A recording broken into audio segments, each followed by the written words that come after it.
reason I say that is because, first of all, it's intuitively obvious to me.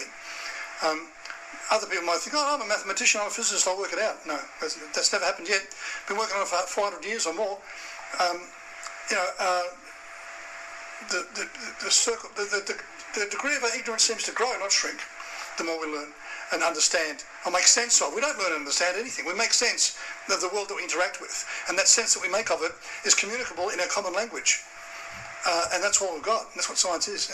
And reality sits somewhere beyond that, in a place we haven't even thought about, let alone might even be able to measure in any way, shape or form.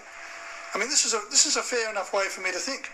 I think that people should think that way. They should think the world, reality is mysterious. What we see and what we experience is something other than reality. It's caused by reality. There is this consciousness in us that is truly mysterious and interesting to the nth degree. In some sense, it seems to be separate from the world that we're in. Obviously, we're in the world. There's the world and we're in it, right? What if that's not so? Shouldn't we consider the possibility that that isn't the case? That the world that we are in is actually created within us. Because we can only ever sense it through our senses and our intellect, etc., and our reason. Our interaction with the world is all contained within our brain as a result of those interactions, physical interactions, with what? What seems like a physical external world. I don't think we're in the world. I think the world is in us.